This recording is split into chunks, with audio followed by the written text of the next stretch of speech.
Today, I have the great honor of talking with Kim Cota-Robles, public address announcer for the Tucson Roadrunners. Now, as you know, Kim, this upcoming season, the Roadrunners will be playing all 36 home games in Tucson. Originally, there were going to be some games in Tempe, but that's not going to be the case. So, how important is it for the fans in Tucson that they will be able to see their team all season long? Oh my gosh. I don't think it can be overstated how important it was to them to keep the team here. I think there were varying perspectives. I think that there were people who were like, "Oh, maybe a drive up to Mullet, but would be kind of interesting getting to see our guys in Mullet in front of a Phoenix crowd might be interesting, especially since now there's no professional hockey in Phoenix, being able to take it up there even just for a few games might have been interesting, but we do actually have season ticket holders who don't live in Tucson, who have to drive in from like Nogales and Green Valley and Sierra Vista and Benson.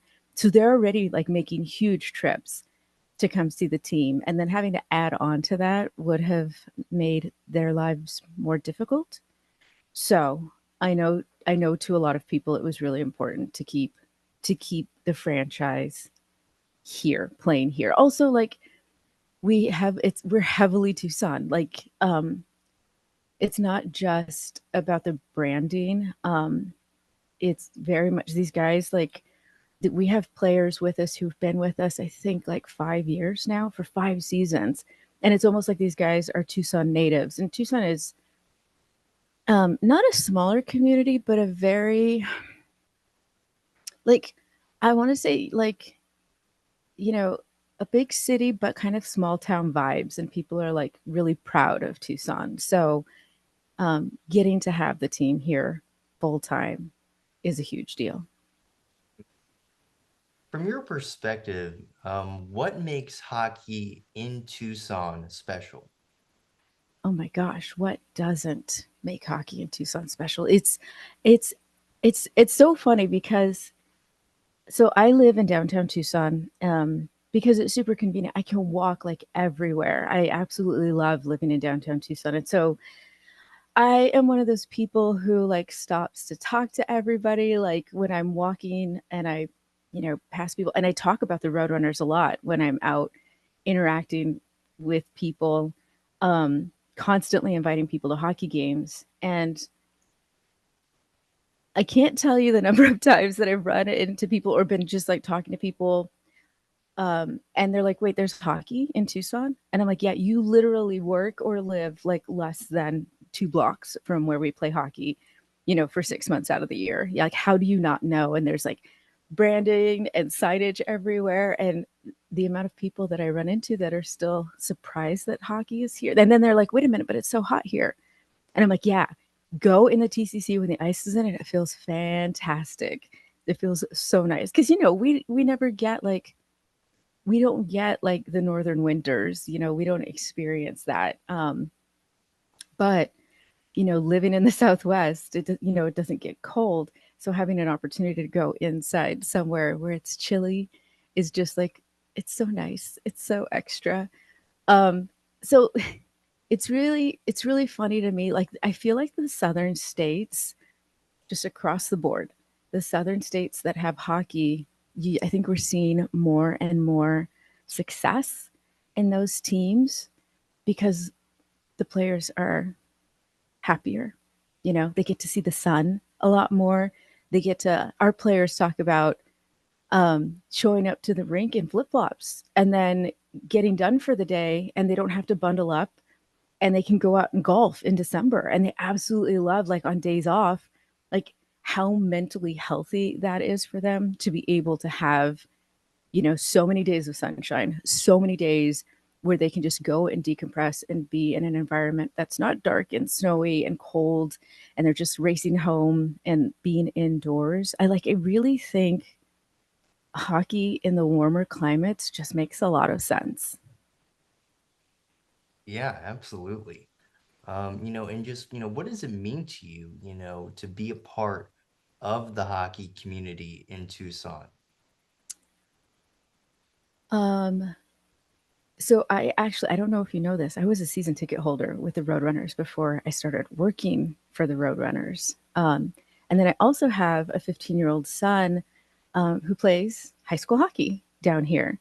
So it's such a huge community, and I don't think that people really realize that until you start showing them and talking about it with them. I don't know. It's a great community down here. Up in Phoenix, it's so different. You guys have so much ice. There's so many opportunities for the kids in Phoenix to be playing and growing and developing and really learning as much as they can about the sport. Just the fact that the kids in Scottsdale can go to the Shane Doan ice den, like that's such a huge deal. In Tucson, we have one sheet of ice.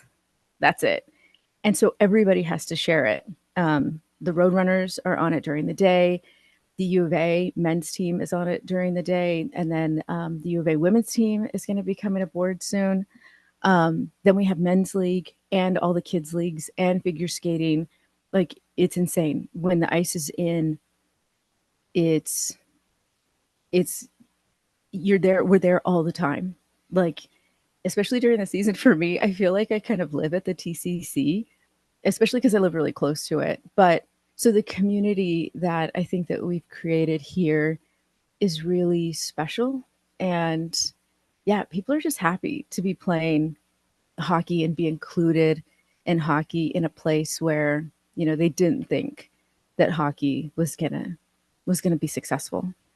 How have you seen the interest and the community surrounding hockey grow in Tucson?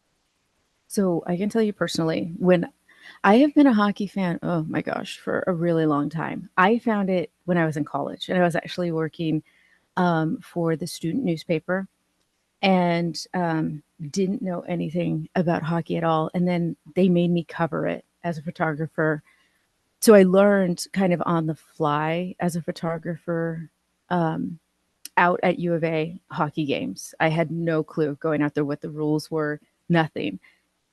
So I've been a fan ever since that very first time when I had to go shoot hockey. And so I would talk about it all the time. And my brothers make fun of me. They're like, why can't you like a more mainstream sport? Like, why do you have to be so different and like something that we don't understand? That was very much the message that I got from them. And so, but I would talk about it all the time with my family. And when I got my season tickets, um, I had invited my cousins, and they were like, "Well, we don't know anything about hockey, but we love sports, so we'll go with you. We'll check it out." Um, and now they're season ticket holders, and it's so funny because they text me the entire game, and they will ask me questions, but like they've got it. Like it's been, gosh, I want to say like 4 or 5 seasons now that they've been season ticket holders. And so like even in the off season, we meet to have dinner and we talk about the team and we talk about hockey. And the fact that I've even been able to bring like 3 or 4 people personally to the game and like make them see that it's so amazing that they became season ticket holders, like to me that's such a big win. So like personally for me, um helping grow the sport in any way that I can, that's always my goal, quite honestly, is just I want everybody to understand how amazing hockey is. And I don't think that you really get that until you come to a game, a professional game. Yeah. Well, I can say that's awesome. No, that's awesome to hear. In hockey, no, as you mentioned, it's such an awesome sport. I mean, Right? the passion, the speed, the intensity. It's so much fun to watch. Yeah. Oh yeah. I mean, and my thing too with it, one of the things that I really enjoy, and I got my kids on skates as early as I could because I was not raised. Can very fundamentally get around the ice. I wasn't raised with it. And I wanted them to have that, um, because to me, like, how do I explain this? I don't want to like put down other sports, but like if I got a football, I can go outside and I can run, and I can throw a football, I can throw a baseball, I can play tennis. Now, I can't do any of these things incredibly well, but I can do it, right? But if you were to take a professional football player and put them on a pair of skates, it's not something that's easily done. And that's one of the things that I really like about this sport is that it is difficult on so many levels. And I think that that really adds to the intensity of it and the talent that you see coming through in the in the young players that are in the professional leagues now. Um, it's just it's not something that is easily done. Not that any sport is. That's not at all what I'm saying, but it is kind of uniquely. It's a very uniquely different sport in that you can't just go out there. I can't just walk outside um, and put on a pair of skates and expect to slap a puck around. That's it's a very unique sport. Yeah, absolutely. Let's get into your background now. You attended the University of Arizona and you Uh, graduated with a BFA degree in media arts, theater arts, and creative writing. So, how did your interest in the arts come about? that's easy. My mom is an artist. She was an artist, so I am very much what side of the brain is it? Is it right brain or left brain? Whatever side is the creative side, that's my side. The side of the brain that is the math and the science side, that's not my side. So I always knew that I was going to do something a little bit more creative or that that was going to be my focus when I got to college. Um, and I think I was lucky um, because the degree that I have now does not exist at the U of A anymore. Um, I, I I I don't even know when they stopped doing it, but it was like an opportunity to pick like 3 of 12 arts disciplines, and then you could make them all like you would take a certain number of classes in each one, of higher classes in each one, and then that would create this fine arts studies degree. So yeah, so it's kind of a weird non triple major kind of thing. And to me, like media arts, theater arts, and creative writing are all kind of things that I really liked to do. So it worked out. Like I said, I think I just got really lucky because, and even when I started in undergrad, it didn't exist. I think it was a photography major at first because I was a photographer, and then I found out about fine art studies, and so um, yeah, just got lucky, and yeah, my mom was happy that that's what I did. And while you were at U of A, no, you've mentioned this already. You were a photographer for the Daily Wildcat student newspaper. Mhm. Do you remember what the first assignment you had was? Oh my gosh. I'm trying to think. I don't. It would be, oh my gosh. It would be everything from like having to go cover like ASUA, like student government meetings, to like probably my first shoot that they sent me out on probably was like going to find a feature photograph, which is just a photo that stands by itself on the page that's just something interesting. That so like somebody like with puppies on the mall, or we got a new restaurant in the student union, let's go take pictures of the line. It's like silly stuff like that, but you really got to get comfortable with putting yourself in situations where um, people are probably going to be looking at you, and but you're just there to document kind of thing. So if I had to guess, it would probably have been shooting a feature. And at the time that I started at the Wildcat, I was not a sports fan in any way. I only like sports now because of the Wildcat. Wow, really? Yeah, 100%. Yeah, it's so funny too because my family, my extended family, like my aunts and my uncles on both sides of the family, lots of athletes, baseball players, football players, runners, like everybody kind of does something. But I had a disease in my knees when I was younger and I couldn't run and I couldn't participate in PE. I couldn't run for like 6 years. So like everybody else in high school would be at PE, and I still had to go, and I would just have to sit there for an hour and watch them do PE. It was horrible. So I was like super salty about it, about sports, and was kind of like a goth skater kid also, so really like wasn't into sports. And then when I started at the Wildcat and they sent me to basketball and football for the first time, I remember just being like, "Oh my god, sports are awesome. Why didn't anybody tell me?" Yeah, and then so once I got to shoot, just a little bit of it, and then like being on the sidelines is so like, oh my gosh, it's so dynamic to be so close to the action. But yeah, I didn't fall in love with it until I got to college. I missed the train for like the first 18 years of my life. Wow, how about that? Well, as they say, better late than never, right? Yeah, yeah, perfect adage for this. Yes.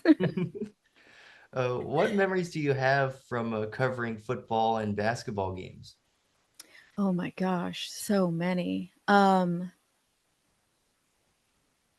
I so when I was shooting, and this is like going to be probably jarring to people, we shot film. Um, we shot black and white film. Nothing was digital. Everything was. Not only did we shoot black and white film, but then we had to develop it ourselves. And I don't know if you've ever had to take a photography class where you have to go and roll after you shoot a roll of film, and then you have to develop it yourself. The uncertainty of that whole process, and like making sure that you did everything right, that you're not burning your negatives with chemicals.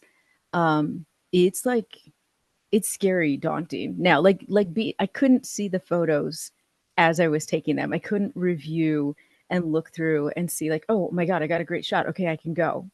Um, I got what I need. There was never any of that. You shot as long as you possibly could to make sure that you had everything that could possibly be needed. And so it was an incredibly time consuming process, to be there early, to be early to games, to shoot the games as long as you possibly could, especially like basketball games would happen on weeknights, and they would happen after, like what, 7 p.m., 7:30 p.m. would be tip off. And then you have to shoot as long as possible, but you still have to make the deadline, and you still have to develop everything and print everything and show everything to the editor. Like the amount of times that I would be running from a game back to the newsroom so that I could develop, and like the amount of times that the editors were mad at me because it was taking so long. But the games themselves were, especially U of A basketball. Um, Football, obviously, it's huge, right? Because there's so many people, the stadiums are enormous, and it's just a lot of fun. But U of A basketball is something special. And, I got to shoot when Lute Olson was the coach. And it was, yeah, both basketball and football, even baseball. I shot baseball and tennis, rugby, lacrosse. Like they're just so much fun. And I'm actually still like Facebook friends with some of the athletes, and like um yeah, kind of follow them through their lives and see how things are going. But yeah, lots and lots of good memories from arenas and stadiums and fields, and yeah, so much good stuff. Wow, wow, wow, that's awesome. And I think it's really cool that you were getting out to all the sports. I mean, you were covering everything there. I'm not gonna lie, they made me. They made me go to this, kind of the smaller sports, or the sports that were, because here at the U of A, we're not a D1 school for hockey. It's a club sport, and so is lacrosse. Tennis is D1, golf is D1. Um, there were definitely some shooters who liked to cover their certain sport, but everybody wanted to shoot football and basketball. So the editors were like, okay, for it to be equitable, you have to go shoot something that isn't definitely going to get the front page, the next day if we win, that sort of thing. So yeah, but then, discovering these other smaller sports, like I said, it was just really eye-opening when I got to college and realized how much I had missed in not being able to experience sports and participate in sports when I was younger. That first hockey game that you covered, what do you Mhm. remember from that? I remember so much. It's the same ice. It's the exact same ice that I have to cross now. Like I literally now, as the PA announcer, sit 5 feet away from where I was when I shot that first game. So it was really like a full circle moment to like go to the U of A, become a shooter, experience hockey, join the Navy, travel around the world, come back here, and then now to sit like so close to where I sat that very first time. I remember so much. Um, I didn't want to go to the game because I didn't know anything about hockey and I was super scared I was going to get hit with a puck. And I think everybody who's never gone to a hockey game has that somewhat rational fear that a puck is going to hit you. But because we shot film and the lighting in there was so low, it was really, really technically one of the most difficult sports to shoot. So I was nervous about the sport itself. I was nervous about crossing the ice. Literally had to physically walk across the ice in front of everybody right before the game started to go sit in the penalty box because that was the only spot on the ice where there wasn't glass um, in front of the location. If we had had to shoot through the glass, I can't even imagine how horrible the photographs would have turned out. So what you used to do um, is in that spot that you had in the penalty box, you would like crouch down. So you would make yourself as small as possible and like just kind of peek over the boards with your camera and just try and find the puck. Like if you could just find the puck and then just shoot and then like kind of like come back down. I never got hurt, but one of the other photographers actually got some fingers broken once, unfortunately, at a game. So yeah, I was not about it at first, and then like I still remember being like sitting in the penalty box, and the off ice official is sitting next to me, not talking to them. One of the other photographers from the Wildcat came out with me. She was like, I'll go with you. I'll sit in the next penalty box. That way we can make sure if you don't get the shot, then I'll have the shot because she knew hockey. And she had given me all of these tips and tricks. Her name was Lisa Andrews, and I loved her. Like I don't know that I would have been able to do it if she hadn't come with me. She's like, I'll walk across the ice with you. We'll go do this together. Um, but I remember when the team skated out onto the ice and like hearing the crowd. I remember looking back up behind me, which is so funny that it's now very similar view to what I have when I turn and look up behind me, and just people going crazy and so excited, and it was so electric. And I remember just being like blown away, being like, okay, these people know something that I don't know, like, and then just like really starting to get excited for it. Like that memory, that is such a core memory for me. Like it definitely lives in a little happy pink bubble in my head. Well, imagine if your editor didn't push you to go to those hockey games. I mean, how different would things be today? Yeah, that is 100% true. My editor, his name was Mike Smith. um yeah, I don't even know. I honestly don't even know what my life would look like today. It would be less full for sure. 100%. It would be less full if hockey wasn't in my life. Isn't it kind of crazy how just one little event like that would can end up turning into so much more? I mean, it's pretty amazing. Yeah, it really is. Yeah, definitely.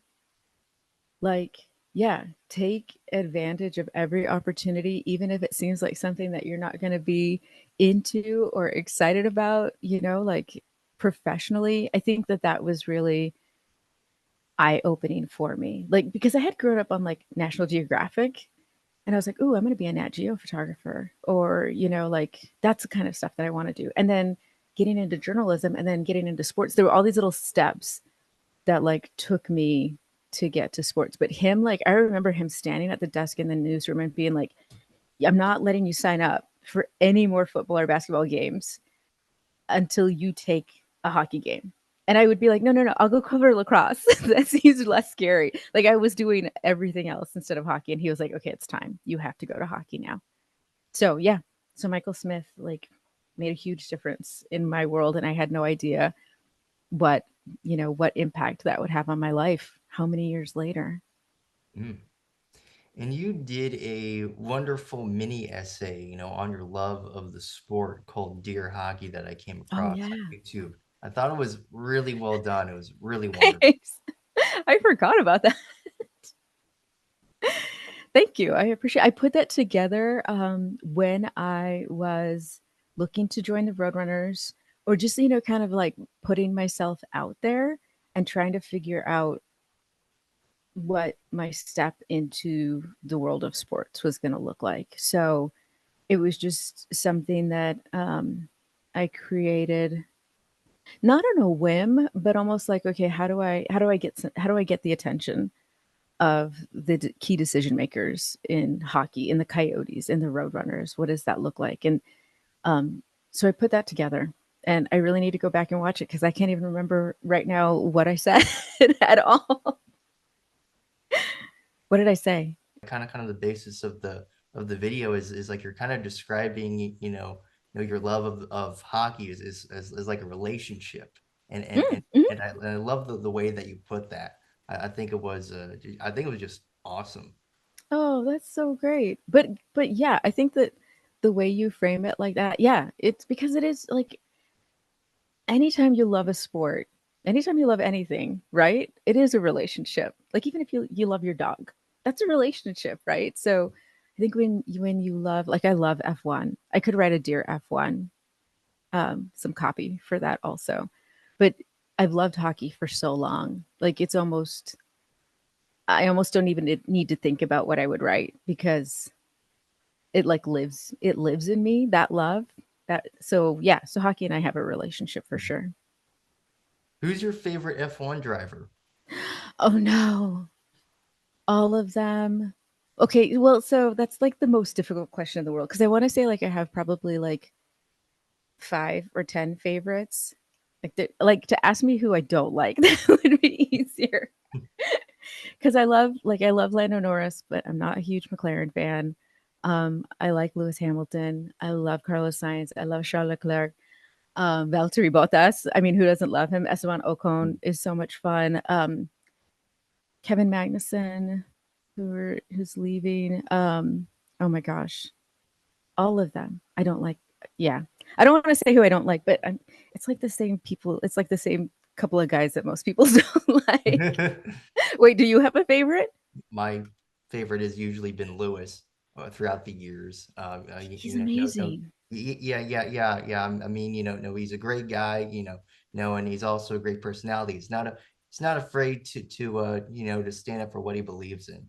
I Yeah, got a lot of respect for the guy.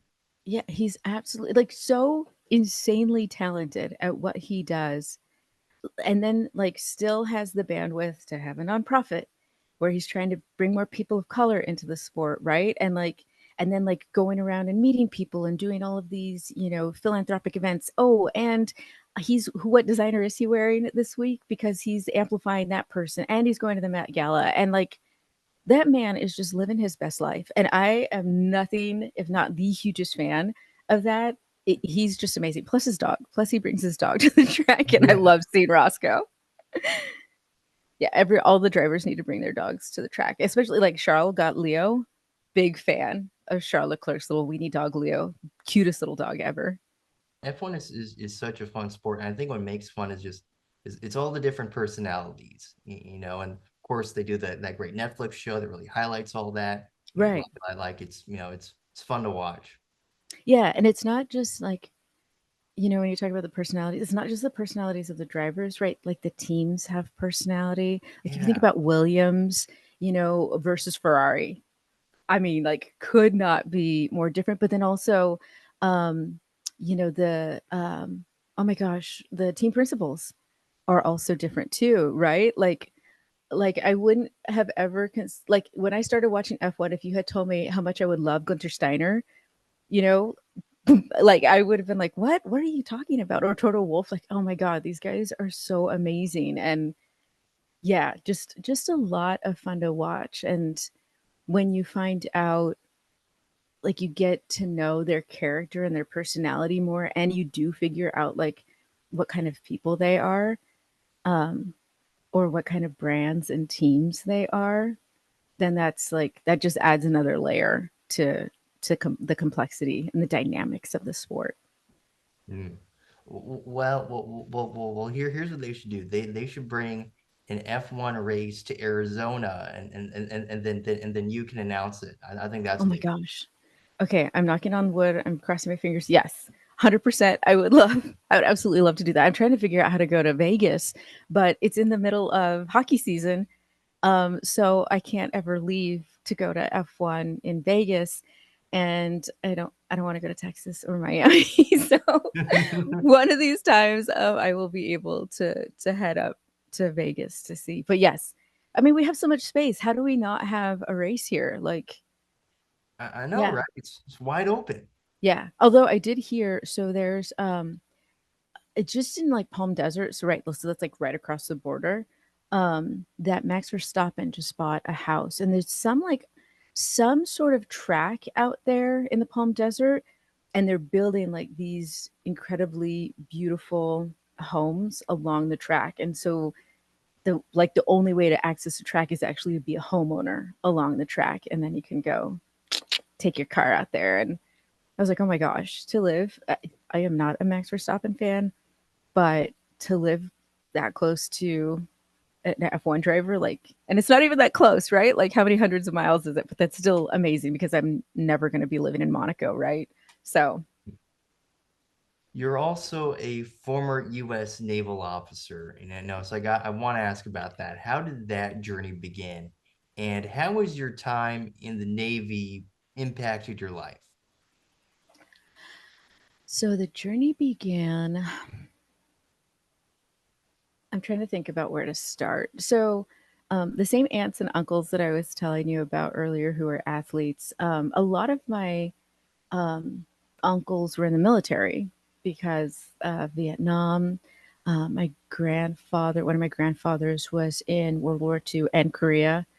Um, so I think it was always like on the periphery of my brain. Like I was really into aviation when I was younger. And I don't know like that I ever actively considered it until I got to a point in my life where, okay, so I was um, shooting at the National Association of Hispanic Journalists annual conference. It was in El Paso, Texas that year. And it was like, I want to say it was like my second or third year shooting for them. They do like a little publication during the conference. And so I was just one of the student shooters for them. Um, and working with the editor of the El Paso Daily, and I can't remember what it's called. And I cannot remember his name. I'd have to Google it. But I remember talking to him and being, kind of like, I've been shooting for a while. I'm not sure this is what I want to do. I kind of feel a little lost. And um, just having that conversation with him, and he had told me, I don't even know how old he was when we had this conversation, but I remember at the time, like, when you're young and you think everybody's just old, and then you look back and you're like, oh, they were probably only like 35, or they were probably only like 30. But at the time, he seemed so old. And he had said, well, I was a Marine. Like I felt a little lost too, and I was a Marine, and it really like helped me figure out who I wanted to be. And he's like, have you ever thought about joining the military? And like it had always, like I said, been on the periphery of my brain, but having that conversation with him like really sparked something in me where I was like, okay, you know what? I'm gonna just go talk to the ROTC recruiter and see about doing ROTC, because he had told me, the editor had told me, he's like, well, if you can help it, don't enlist. Go in as an officer. That's really the best path. Um, Finish your degree. Go in as an officer if you can, and just kind of let it help you figure out who you want to be. And so when I got back to Tucson, I like immediately set up an appointment with the Navy recruiter because I knew that I didn't want to be in the Army or the Marines. Um, and I don't know why, but like the Air Force was just not. I was like, no, that's not my thing. So I went and talked to the Navy recruiter. Um, no, he wasn't the recruiter. He was a surface warfare officer who just taught here. Like everybody, all the naval officers who teach at ROTC, they're actually on active duty, and this is just like you know a shore job for them, like between being out constantly on the boat or flying. So I went in and had a talk with him, and it went so well. And I ended up joining ROTC the next semester, and I loved it. It was I was like, okay, these are my people. This is what I need to be doing. Um, so I did ROTC for 2 years, and it was intense. Like if you're on campus and you see people walking around in uniform, like feel bad for them because it was horrible. It was you don't go through boot camp when you go through ROTC, but having to wear the white uniform every Wednesday all day to class and just hoping that you don't sit anything because you've got an inspection later that day and your other uniform is dirty, so you have to rely on this one. And then like, having to wake up at 4 a.m. to go do physical training, before everybody else, before the campus is awake, or having to go out on forced marches constantly. It's a lot. It's super intense. And then you take enough classes in what is it called? Naval. Um, I can't remember what it's called, but you take enough classes in naval sciences. Oh my gosh, I can't believe I remember. You take enough classes in naval sciences that it's basically a minor. So I had to tack on an extra semester just to be able to take all the Navy classes that I needed to take to be able to get commissioned at the end.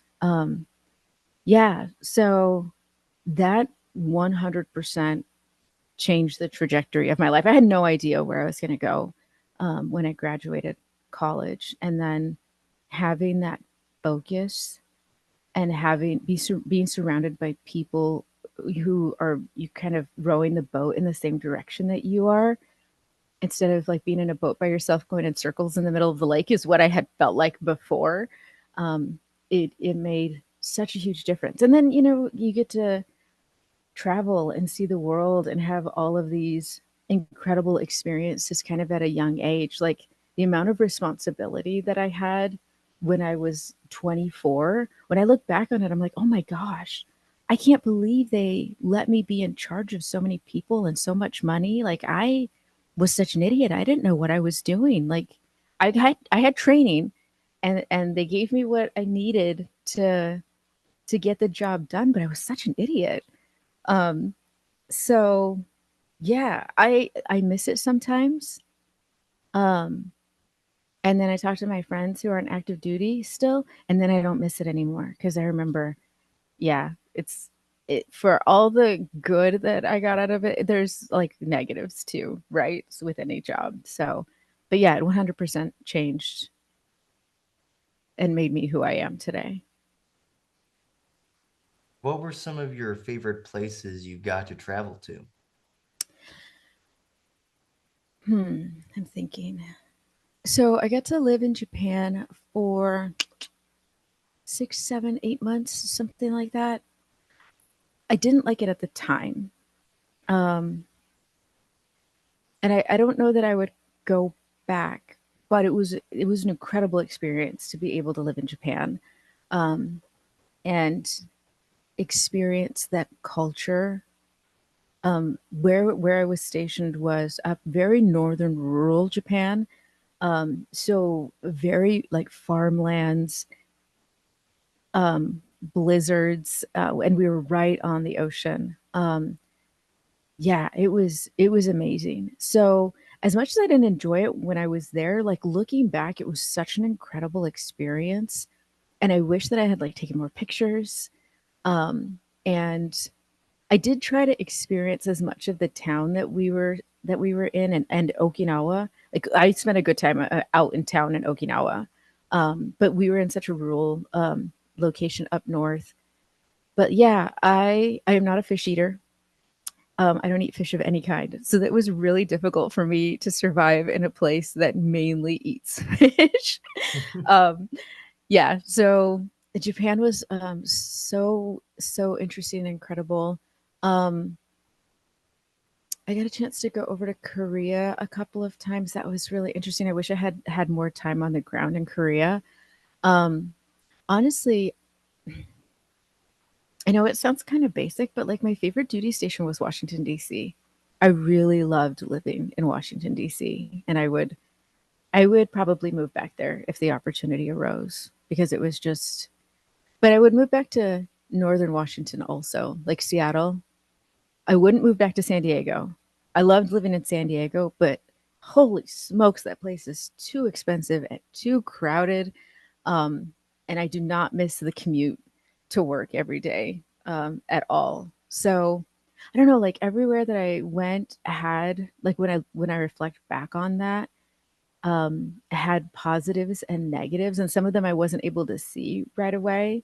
And then some of them, like I remember being like, "Oh my god, I get to live in Washington D.C. Like I get to work. Like the Pentagon is like literally like 2 blocks from my house, kind of thing." So, yeah, yeah, I think that's I didn't enjoy Florida. I just want to share that. It's so humid there. Oh Oh yeah. my gosh. Yeah, living in the panhandle of Florida is yeah, not it. I wouldn't recommend. Yeah, yeah. Well, that's the thing I like about Arizona. The heat is nice and dry. Mostly, right? But we're having Yeah. such a crazy wet summer. I look at it and I'm like, "Oh my gosh, it's 50% humidity outside. I'm not going to be able to breathe when I get outside." It's not as humid as Florida though, which is crazy because in Florida like it's so humid, like the windows would sweat. Like you couldn't see out of a window because of the condensation. Or like you'd walk outside and if you were wearing something loose, everything would constantly like just because you would be wet, your clothes would just like automatically stick to you. And then you're in uniform, right? So I'm wearing polyester. Just not just not a fun scene at all. Yeah. What would you say were some of the biggest things you learned during your time in the Navy? Oh my gosh. Um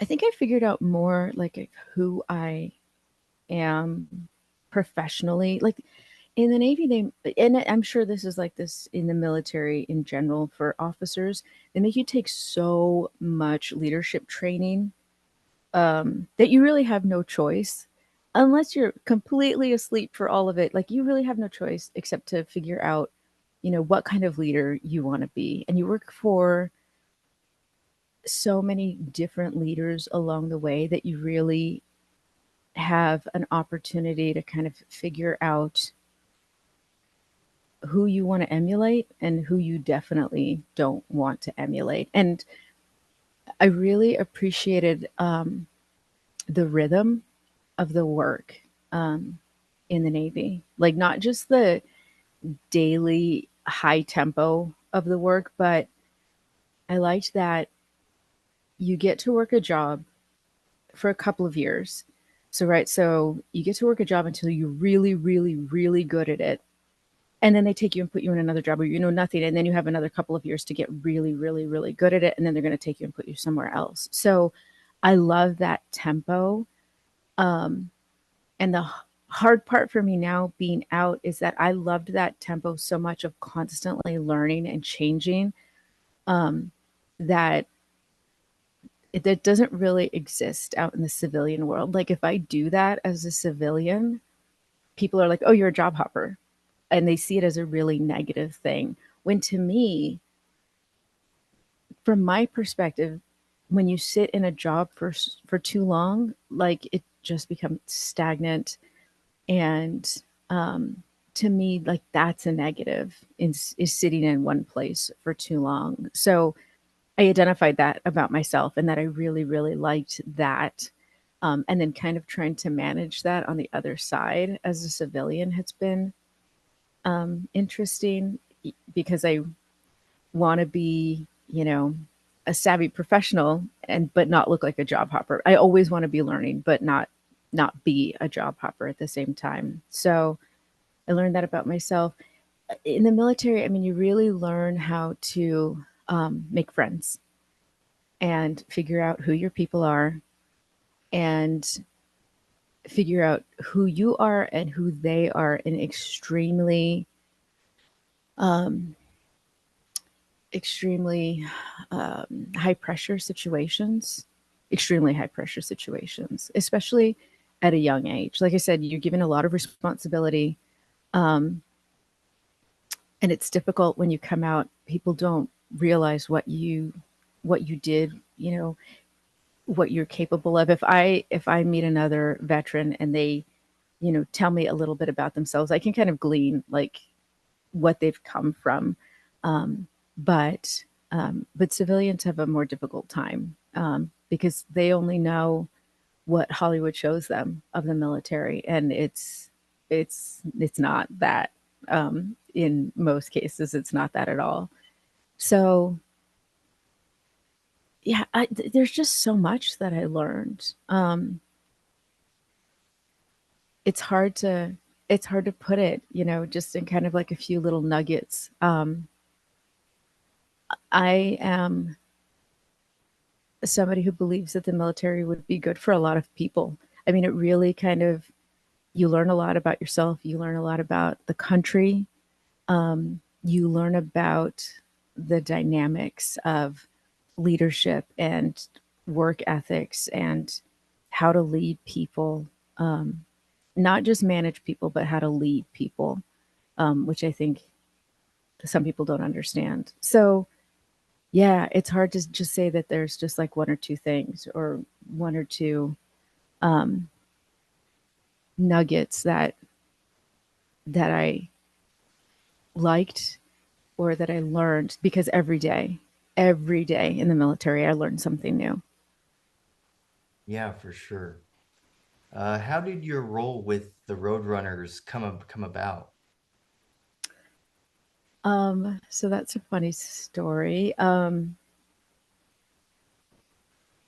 I The short story is that I sent an email to the president of the Roadrunners and was like, "Hey, if you ever need somebody for voice talent, let me know."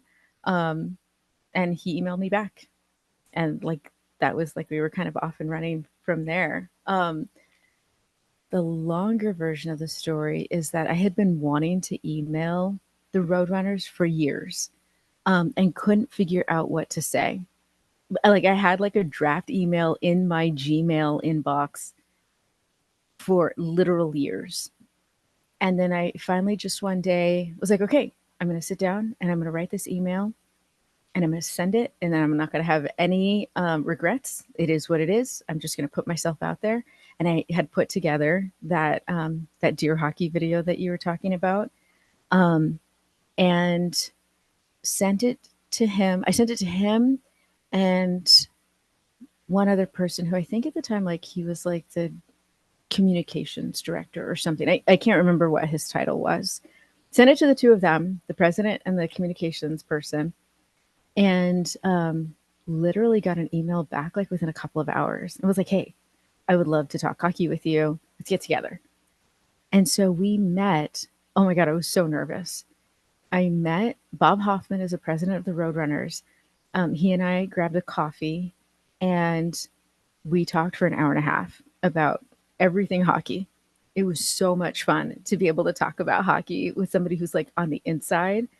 And, like my whole thing was like, oh, maybe they can use me for radio spots. I had like had ideas for, hey, these are advertisers that you guys should be reaching out to. And, I'm a Tucson native. So, if you ever need help, like making inroads, at certain places, let me know. Like I have all these ideas. And we just had such a good chat. And at the end of the conversation, he was like, well, I think we're going to be looking for a new PA announcer pretty soon. And we're going to be having auditions. I don't know if it's something you've ever thought about, but maybe come out. Maybe come out for auditions and let's just see how it goes. And I was like, I don't know what a PA announcer does. But if it's using my voice, I'll figure it out. And so I went out for an audition, and they had this sheet, this like knowledge, like quiz sheet that you had to fill out in advance. And then you had to go in the arena, and Bob was somewhere in there. I could not see him, but I know he was in there. And then the game operations manager was in there. And we sat at this table at the top of the arena, completely empty except for those two people and the other people who are auditioning. And they give you a script and you just go through the script. And I want to say it was like maybe a week or two later that they called me and had me come in and told me that I got the spot. And so it all kind of happened in the big scheme of things. It happened really fast, like a month and a half from when I sent that email, then to being told that I was going to be the PA announcer. So if you're ever thinking about sending that email, just send it. Just send it and see what happens. Like that's my, if I'm ever on the fence about doing something, I'm always like, you just got to do it because you never know what could happen. Yes, 100%. And I think it's great that you took that chance and you sent that email, because why not, right? What's the worst? Yeah. And then look what it leads to. Yeah. 100%. Literally what, 4 seasons later. Yeah. It's like now I get to do a job. Like when I go and I'm the PA announcer, I feel like I've finally gotten into a little, a groove with it. It took me a minute. It took me a minute to be confident as a PA announcer. But now, like when I go to, I don't even think of it as a job because sometimes I'm there for 8 hours and it literally feels like I'm there for 15 minutes. Like I just love it so much. I love every aspect of it. And every time they're like, oh, hey, we have something extra we want you to do. Can you interview the players after the game? I'm like, 100% sign me up for everything. I want to know everything about what everybody's doing. Like, I want to do all the things. I just am so excited to be there. And I absolutely love being a part of a team. Hmm. What sort of emotions were you feeling before the first game you announced? um, Obviously, nervous is obvious. I don't even know like how to describe how nervous I was before that first game. Um, but the operations director, the woman who was actually sitting in the arena when I did the audition, um, she had told me, she was like, it's a lot. What happens during a game, there's a lot that you need to do. So for this first season, I'm going to sit next to you and I'm going to help you. And I'm going to, um, all the things that need to happen very quickly, I will write those down for you so that you can focus on just saying what you need to say. And then we'll get to a place where you don't need me anymore. And so having her do that for my first season, I think I got incredibly lucky because um, she was not joking. There's so much that happens during a game, and it's hard not to make mistakes. Um, but what I remember for the first season when I would make a mistake, how much I would beat myself up and how mad I would get at myself. That it would literally like impact me like the next game. Like I would still mentally be in a bad place. And now I make mistakes, unfortunately. Um, but I'm a lot nicer to myself about it. It's live. There's a lot happening. Um, yeah. So that first game, nervy, lots of self doubt. Not. I was trying to be confident, but it's hard to be confident. And I didn't know what I was going to sound like either, because I had only heard myself in the arena one time before. Um, so yeah, so it took me a minute to get my footing. Um, and I would ask Bob, I would run into him from time to time that season and be like, how's it going? Does it sound okay? Because I'm sitting in a glass box. Like I can't hear myself back. Um, and he was like, oh yeah, it's good. It's good. It wasn't good. It was like it took me a minute. It took me an entire season, maybe even a little bit more to get my footing. So I'm still nervous when I go out.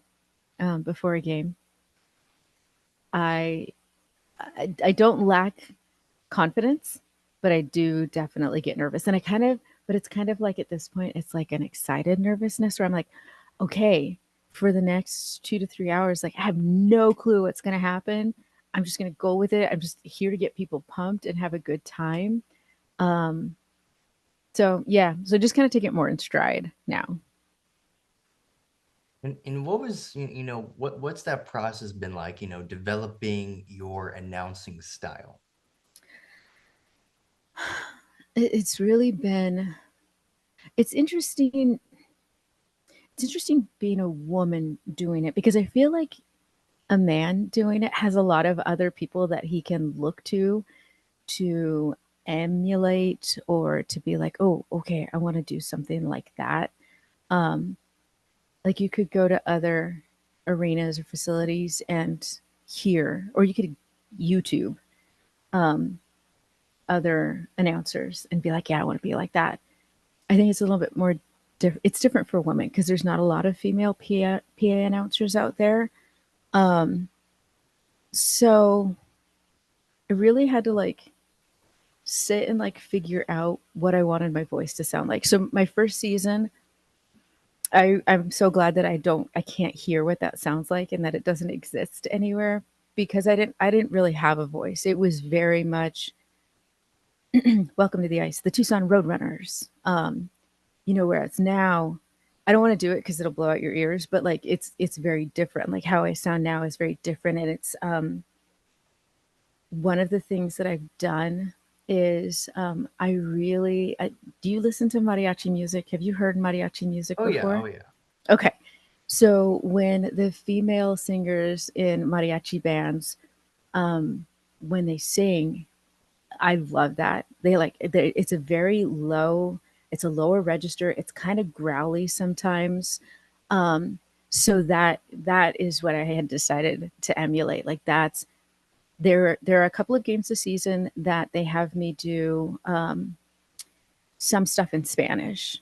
And I think that doing that really helped me figure out that I wanted to take that course, like that's who I've who my voice has become is kind of like a female Mexican mariachi singer. Um, it doesn't sound like this, like I'm talking to you right now, but it was a process. It was a huge it was I want to say probably, like 2 seasons to get to where I am right now. So yeah. That's awesome. That's awesome. What are some of your favorite games that you've been able to announce? Oh my gosh. Um, they're all so much fun. Last season, we made a postseason run. So we had before, but we in the standings, the way that it worked out is that our postseason we're going to be happening on the road at first instead of happening at home. So last season was the first time that I got to do my a postseason game, and that was a lot of fun. Like I'm ready to go like all the way deep into the postseason. Like let's make it all the way to the top. Like I just want to keep going, keep doing it. So now had my first taste of the postseason. So that was I want more of that. Um, we do a lot of games down here. I'm sure you've seen them on social media where it's just like it's Taylor Swift night or it's Star Wars night or it's Harry Yeah. Potter night. Like those games are a lot of fun. I figured out like when we do Harry Potter night that I can't do a British accent in my PA announcer voice. Like for some reason, like my voice just can't handle that. I have tried. But yeah, I think like those kind of nights are a lot of fun. We've had games where I've just been so busy. Like games where literally I walk away and I'm like, how many penalties did I call tonight? Like we just had so many, like not just us, like the both teams had so many penalties that I didn't even have a chance to like think or like there was goals constantly being scored. So those games are a lot of fun. Oh, you know, it's one of the best games. I don't know if you've seen this anywhere before, but we do a school day game down here, which is, oh my God, how many kids? So I want to say we can fit 6,000 into the arena. Um, it's just imagine 6,000 school age children, like elementary school, all during the day. Like the game is like at 10 a.m. or something. So they're coming instead of going to school. This is their field trip. When I just talking about it, it doesn't do it justice because last season I think was my first school day game. I hadn't done one before. They just brought them back post COVID. Holy smokes. Kids never stop screaming. It's the most bananas thing you've ever seen in your entire life. Like they don't know what's going on. I know like 99% of them probably don't understand the game. They are just happy to be there, and they just the level of noise in the arena for those games not comparable to any other game for the rest of the season. Like I don't care how loud the adults are. There's always like some fluctuations with the adults, like as the pace and the momentum of the game like ebbs and flows. Like so obviously will the crowd.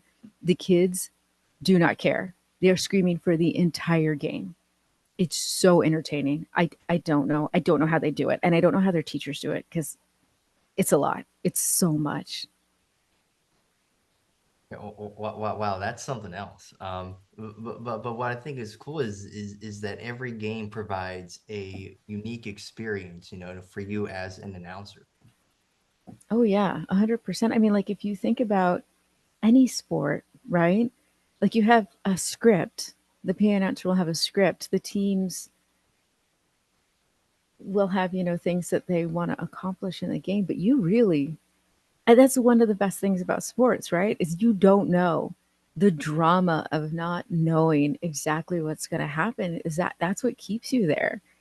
Um, so as much as I can plan and prepare, you know, to have things go a certain way, like the book of script, my script book has so many contingencies in it that and I have to know where they all are in case anything happens. Um, I mean, that's just one of the kind of one of the best parts about it, other than like the human interest part of it. Like the unknown drama that you're going to get in the game is just so much fun. Mm, yeah, absolutely. Now, I want to talk about some great work you're doing in the community. I noticed Oh, that you're involved with the Tucson Family Food Project, which was founded by your brother Stephen. Would you mind talking about the mission of the Tucson Family Food Project and your work with it? yeah, absolutely. So, the Tucson Family Food Project is a nonprofit that my brother started. Oh my gosh, I can't remember how many years ago. 3 or 4 years ago. It's got to be 3 or 4 years ago. Um, he, it was something that he'd been talking about for a while, like wanting to make an impact in the community positively and trying to figure out like how to help kids who need food, but not just kids who maybe don't have access to food or who maybe live in what they call supermarket deserts, which is if you had to walk to a supermarket, you know, is there a supermarket within a mile of you? Like that sort of thing. He started doing all this research on food deserts that exist in Tucson. How many kids, if they're not eating at school, how many kids are not eating? And the mental, physical, emotional impact that it has on a human being when they don't have access to food. He just, I want to say, like, probably researched and built a business plan like a year, maybe a year and a half. It took him time to like sit down and figure out, okay, what can I do? What do I want? What impact do I want to have? And he started talking to local teachers and principals and hearing firsthand stories of what it was like when students don't have the ability to eat during the day. Just something so simple, right? Like just being able to eat. Like so many people are able to stand up and to go to the refrigerator and there's something in there, and there's lots of kids who don't have that. So what he wanted to do also, like, it wasn't, he's like, okay, I don't want to just do a food bank. I want to teach the kids something. I want them to know how to provide for themselves, how to, how to create meals. I want it to be nutritious. I want to teach them like how important it is to eat whole foods. I want to teach them about the ultra processed foods that are so easy to get to because they're so cheap, because it's not actual food.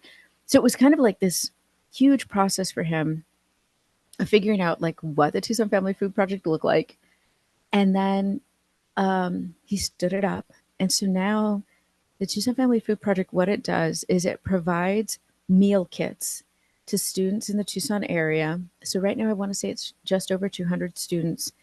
And the meal kits are raw, fresh, whole foods that the kids take home on Friday afternoons, every Friday of the school year. And they're given a recipe card and a YouTube link. And Steve and my brother creates videos for every recipe every week, and it walks the students through how to create a meal for their whole family. There's enough food for 4 people over 2 days. So Saturday and Sunday, if you needed dinner for those 2 days, there's enough food. And one of the things that he does too, I feel like I could talk about this forever, but one of the things he does too is he uses local produce, local providers, um, donations from organizations who are very much on the organic whole food train and trying to get like real whole foods to people. So, yeah, so I've been the secretary on the board for the last 3 years or so. I just stepped aside not too long ago, within the last like couple of months or so, to give somebody else the opportunity because the board is growing and the organization is growing. So yeah, it's just been kind of remarkable to be able to watch what was just an idea become something that's actually having a positive impact in not just children's lives, but in the families' lives also. So, um, yeah, it's fantastic, and I've actually been able to tie the Roadrunners into the Tucson Family Food Project once each season. Like 4 or 5 guys from the team come to the Tucson Family Food Project kitchen and help put together a meal kit. And my brother kind of like explains for the players what they're doing, like, and the impact that they're going to have on the community by helping put these kits together. It's like a huge process. It's insane. So um, being able to tie those two worlds together has been like very heartening for me. That's amazing. What does it mean to you to be able to make a difference in the community with your family? It's almost indescribable. Um, it's Yeah, it's fantastic. It's not anything that I ever expected that I would be doing with my brothers. So both my brothers um, are on the board, and then so like getting to work with both of them is, yeah. Again, it's not anything I ever thought that I would be doing, and then like being able to actually go to see the drop off of the meal kits and see the kids, and it's I honestly think that if that's not something that you've ever done, if you've never like volunteered in your community, if you've never seen the impact of donations, um, try to do that. Try to become a volunteer, even if you just do it one time. Even if you just like go to a food kitchen or um, something like that, a children's rescue mission, a woman's shelter, like just do it one time. Um, Having that perspective on life, to me, just makes you a better person. Not a better person, but like internally, like it just gives me so much more perspective on how lucky I am, and how grateful I am for the things that I have, like not ever having to worry about food. I just take it for granted that, oh, I've got food. I'm sure everybody's got food, right? Like it's just such a fundamental in life, but not everybody has food. And I don't think you really gain that perspective and um, kind of like that empathy for human beings until you kind of see it for yourself and realize like how close it lives to you and how you can have an impact on other people, and make a difference. Yeah, absolutely.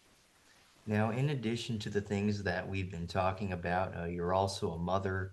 Mm. What's that journey been like for you being a parent? Oh my gosh, being a parent is, whew, it's a lot. It's a lot. I was actually talking to somebody at work today about, so I have a teenage son, and teenage boy hormones are, I don't understand why he's so angry all the time. He's just angry all the time right now. He's 15. I don't get it. Like life is good. But it's such a good lord. So I another thing, like I never thought I was going to be a parent. Like I when I was younger, I was not one of those little girls who was like planning their wedding like that. I was not doing that sort of thing. I was like, oh, I'm going to be a Nat Geo photographer. I'm going to travel the world. I'm going to do all these amazing things. Like for some reason in my head, like kids were not in the equation. Like I wasn't thinking about like personal relationships at all.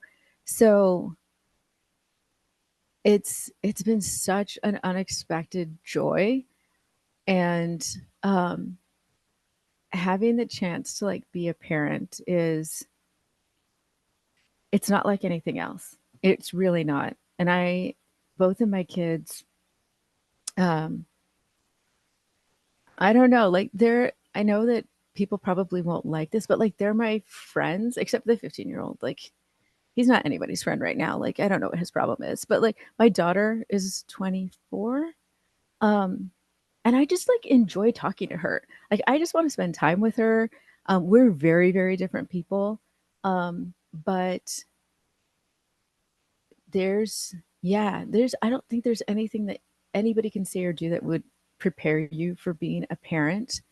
And everybody's going to do things differently, and things are going to go wrong, and it's not going to be perfect. Like nobody's perfect, but um, you just do what you have to do, and you become almost who your kids need you to be, um, so that you can be successful for them, so that you can, like I think back on the decisions that I've made, like getting out of the military was 100% because of my kids, because I wanted to see them, because I wanted to be home for them. um, if I had been single, I would, and without children, I would still be in the military. It would have been a very different path for me. Yeah, the military, um, sports, and my kids, like really, like the trajectory of my life has changed because of those three things for sure. If you could go back in time and like talk to your younger self Hmm. who wanted to be a photographer for Nat Geo, what would you tell her? Oh my gosh. I think I think I would say, probably just to not ever pass up on any opportunity. And that things will work out the way that they're supposed to work out, right? Because like just one different decision in one different way, and I wouldn't be here. I think about that stuff all the time. Like initially, when I got on active duty in the Navy, I was supposed to be stationed in Japan, and I was going to be on the carrier with one of the F-14 squadrons, and then F-14 or F-18, either way. Um, and then I found out I was pregnant, and all of a sudden I couldn't go to Japan because the air quality was really poor in the area that I was going to be in, and the Navy couldn't guarantee that I'd have a healthy birth. So then I got stationed stateside so that I could get, full access to medical care. Um, I do like wonder, what would that would completely change the trajectory of my professional career, in taking that operational billet, versus taking a billet, where I was, in San Diego doing something more, less operational, more, I guess, strategic thinking. But yeah, I would just tell her, take the opportunities as they come, and what's meant to be is meant to be. What's going to happen is going to happen, and that are, you'll end up where you're meant to end up. Yeah, for sure. Now, last question here for anyone who wants to become a public address announcer, what is the biggest piece of advice that you have for them? Oh my goodness, that's such a good question. Because I feel like there's so much advice. I would honestly say probably networking, because there's so few of us. That's one of the things that I've been learning as I'm going is just networking to figure out it's not an easy, like if you go to Indeed and Google like public address announcers, you'll find opportunities, maybe like at a high school level or at some lower levels. The jobs that exist in the professional sphere are a little bit more tricky and difficult to find. Like you really have to be in the right place at the right time, kind of thing. You have to know the right people so that you know that those opportunities are coming. So for anybody that wants to do it, I would say like get on publicaddressannouncer.org. That guy has like so much information about the community, and then just try and talk to as many people as possible about the work. Like I still actually like talk to public address announcers around here, like U of A, ASU kind of guys, and the old Coyotes address announcer. Um, and ask them for help and ask them like questions like, hey, this happened. How do I do this? Or, how do I say this name? Like I still talk to people about stuff that you would think I probably don't need to talk to people about. But there's, yeah, you never know everything. In any job that you're in, you're never going to know everything. So having a good network of people who can help you answer questions and help guide you is absolutely invaluable. Yeah, that's some great advice, and I mean it's always important to make those connections. Oh yeah, 100%. And whatever job you're doing, whether you want to be, the marketing director of, the NHL, like find those people who know those people, and then get to know those people. 100%. Yes, absolutely. Well, Kim, what else can I say other than thank you so much for letting me have this opportunity to talk with you today? It was truly an honor. Oh, Sam, thank you so much. It was so great to meet you. Good luck this year. You're almost done. I'm so excited to see where your next step takes you. And thanks for reaching out.